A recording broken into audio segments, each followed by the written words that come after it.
देख तेरे इंसान की हालत क्या हो गई भगवान। बिल्कुल सही। वास्तव में आजकल देश को न जाने क्या हो गया है, किसी की नजर लग गई है मेरे उस देश को जहां माताएं बहनें एक शक्ति के रूप में, एक देवी के रूप में पूजी जाती थी, जहां की हर बाला को कृष्णा और राधा के रूप में पूजा जाता था। उस देश को क्या हो गया है आखिर?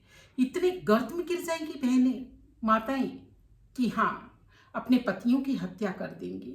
माना कि ये भी सच है कि हाँ, किसी समय में तुम्हें अबला मान करके बहुत सताया गया है, लेकिन उसका ये तो परिणाम कतई नहीं होना चाहिए कि अब हम इतने गर्त में गिर जाएं, उसका बदला इस रूप में चुकाएं। जी हाँ, मैं बात कर रही हूँ फिलहाल देश जी से एक हादसे से गुजर रहा है जिसने सारे देश को हिला करके रख दिया है। उस घटना के बारे में जिसे राजा और सोनम की मैं बात कर रही हूँ। सोनम ने अपने ही पति को मरवा दिया, अपने इश्क के कारण, अपने प्रेम के कारण। वो कोई प्यार या प्रेम नहीं है, विकार है, गंदगी है, जो कि हाँ, अपने पति को ही मरवा दे और विकार हम पर इतने हावी हो जाए कि हाँ, हम सही निर्णय ही ना ले पाए, हमारी बुद्धि को ताला लग जाए। देखिए, ये भी संभव है कि हाँ, इस ऐसे हादसे कई बार हो चुके हैं कि हाँ, प्रेमिका प्रेमी के चक्कर में आकर के अपने पति को और अपने परिवार को पूरी तरह से बर्बाद कर देती है। अब इसका कुछ तो हमें आखिर समाधान निकालना होगा, कुछ तो ऐसा करना होगा। चलिए, आज मैं इसी पर बात कर रही हूँ, क्योंकि हादसे अगर इस प्रकार से बढ़ते गए तो एक वो समय आएगा कि बहु बेटियों पर से सबका विश्वास उठ जाएगा। बहु बेटियों पर से विश्वास उठ जाएगा, लड़के विवाह नहीं करेंगे, लड़कियां हैं कि हाँ, एक दूसरे को देख करके और भी इस प्रकार का कदम उठा सकती हैं। वैसे सब और अच्छे लोग बिल्कुल भी नहीं इस और सोचते, लेकिन फिर भी माहौल बनता है। हाँ, मैं मानती हूँ कि फिलहाल कलयुग चल रहा है, सतयुग तो है नहीं, लेकिन कलयुग इतना हावी हो गया है कि जो मातृ शक्ति होती थी, जो ममता की मूर्त होती थी, वो ऐसे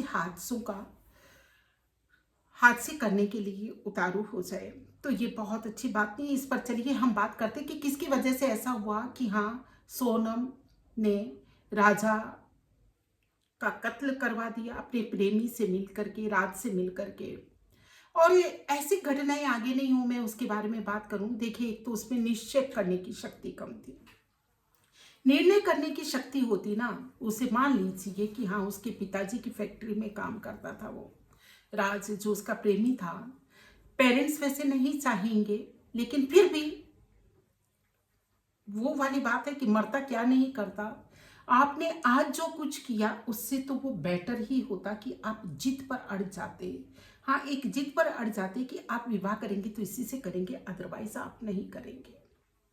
दुनिया में तमाम बहुत बड़ी संख्या में लड़कियां ऐसा करती हैं, और जो हादसा हुआ ना, उससे तो वो बेटर ही होता है। बेस्ट तो नहीं मैं मानूंगी, क्योंकि जो भी बातें, खैर हमारा सोशल बैकग्राउंड होता है, हर चीज़ को देख करके शादी ब्याह जैसे संबंध किए जाते हैं, और माता पिता जो निर्णय लेते हैं, मैं ये मानती हूँ कि वो सही लेते हैं।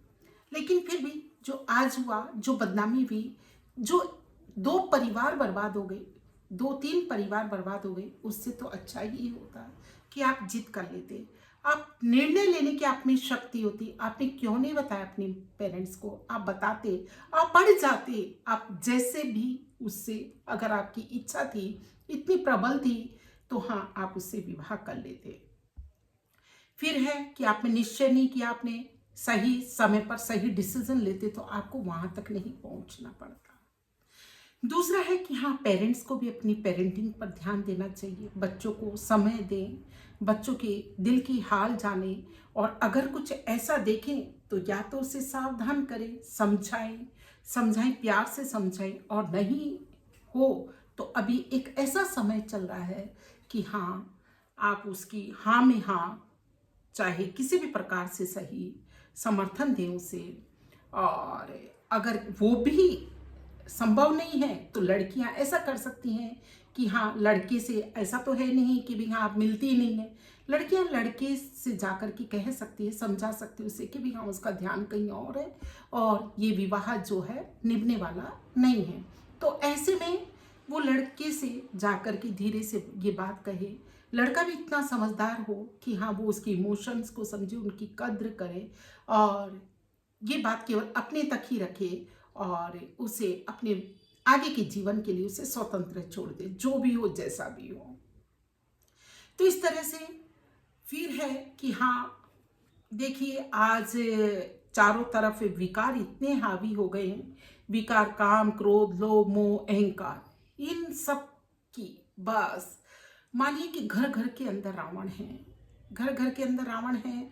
तो ऐसे रावणों से बचना चाहिए, ऐसे लोगों से बचना चाहिए, सावधान रहना चाहिए।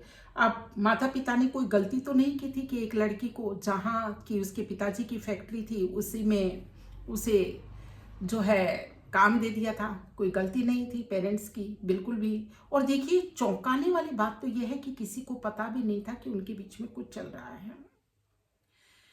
तो ये है कि ये कोई प्यार नहीं है, ये कोई प्रेम नहीं है, जो कि कुछ लोग अगर ऐसा मान रहे हों कि हाँ हीर रांझा ने भी किया था और बहुत से लोगों ने किया था, प्रेमियों ने किया था, जिनका कि प्रेम मशहूर हो गया, जो कि इतिहास में नाम लिखा गया। ये कोई प्रेम नहीं, ये केवल वासना ही है और वासना ही हमें गर्त में गिराती है। विकार हैं, गंदगियां हैं जो हमें विकार, जो ये वासनाएं हैं वो गर्त में गिराती हैं। तो मैं तो ये कहूँ कि हाँ पेरेंट्स को भी कुछ समझौते कर लेना चाहिए अगर ऐसा कुछ माहौल बनता दिखे तो। और साथ ही लड़कियों में भी एक हिम्मत होनी चाहिए, अगर उनको लगता है कि हाँ उनका प्रेम सच्चा है और इसके बिना चल नहीं सकता, अमुक व्यक्ति भी मुझे जो प्रेम करता है वो सच्चा करता है, तो अपने पेरेंट्स को सही सही बातें बतानी चाहिए। सही समय पर सही निर्णय लेना आना चाहिए, आपको सही निश्चय होना चाहिए। यहाँ तो निश्चय नहीं था तभी तो देखिए, और फिर ऐसी जालसाजी कभी भी नहीं रचनी चाहिए जो कि सोनम ने रची। देखिए वो उसके परिवार में रह रही है, बेटी की तरह वो मान रहे हैं और वो विवाह भी कर रही है, हंसी खुशी से दिखा करके कर रही है कि सब कुछ ठीक है। ऐसे हमें अपने कर्मों की सजा भुगतने के लिए तैयार रहना चाहिए। देखिए बिल्कुल, अब भी आपको गवर्नमेंट सजा दे ये दूसरी बात है, लेकिन ये कर्म हमें कभी भी पीछा नहीं छोड़ते हमारे, ये कर्म हमारे खाते में लिखे जाते हैं। आपने गवर्नमेंट को इस तरह से धोखा दिया, अपने परिवार को धोखा दिया और एक जीव हत्या कर दी, इससे और बढ़कर धोखा क्या हो सकता है। तो ये मानिए जो हंसती मुस्कुराती हुई सी सोनम थी, कब उसकी बुद्धि भ्रष्ट हो गई। सभी पड़ोसी उसके कह रहे बहुत अच्छी लड़की थी। तो देख सकते हैं आप, समझ सकते हैं कि कैसा वक्त चल रहा है। इस वक्त में वास्तव में बहुत समझ के साथ हमें काम लेने की जरूरत है। जो आंखें हैं हमारी विकार कराती हैं, जो बुद्धि है जो सही डिसीजन नहीं लेने देती, उसको थोड़ा सा हम ताले में रखें, उसको कंट्रोल करें अपने पर। इमोशन से हाँ पैदा हो सकते हैं, इमोशंस हैं जो कि उम्र के हिसाब से डेवलप होते रहते हैं, लेकिन इतना खामियाजा भुगतना पड़े ऐसा कभी भी हमें कदम नहीं उठाना चाहिए। और सावधान होना चाहिए, सत्य साहित्य पढ़ना चाहिए, अच्छे लोगों का संग करना चाहिए, सत्संग करना चाहिए, अपने कर्मों की गुह्य गति को, अपने कर्मों की गति पर ध्यान देना चाहिए। तो हम इस प्रकार से हादसे से बच सकते हैं।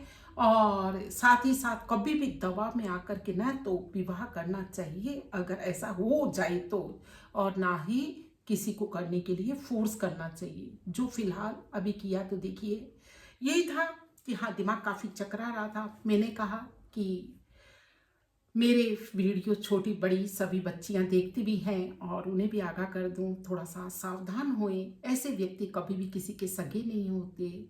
जो पेरेंट्स निर्णय लेते हैं वो बिल्कुल सही लेते हैं, भावनाओं में नहीं बहें। भावनाएं कभी भी स्थिर नहीं रहती।